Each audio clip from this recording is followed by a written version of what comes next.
معمولا همیشه یک جنگ درونی داخل ذهن افراد اتفاق میفته که آیا من جذاب هستم یا جذاب نیستم.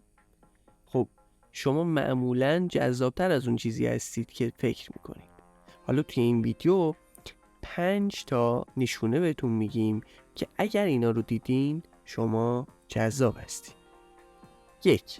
مردم غالبا متوجه ورود شما میشن.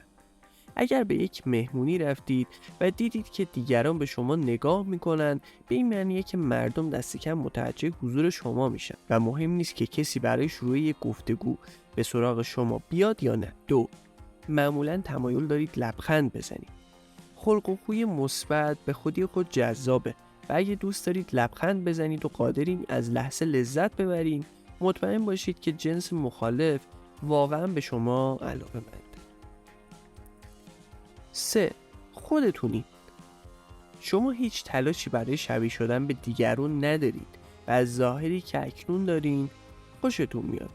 متمایز بودن شما توجه زیادی رو به خودش جلب میکنه و به دیگران این امکان رو میده که بدونن شما از زندگی و از خودتون چی میخواید. 4.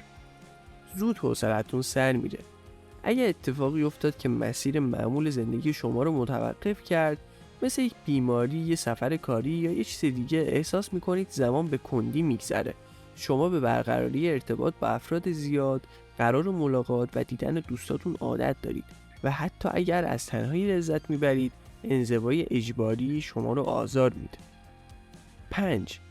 مردم برای شما پیام میفرستند یا با شما تماس میگیرند. حتی اگر در یک رابطه هستید یا همسر دارید، ممکنه علیرغم موقعیت خود از افراد توی شبکه‌های اجتماعی پیام دریافت کنید. البته که باید این پیام‌ها رو نادیده بگیرید.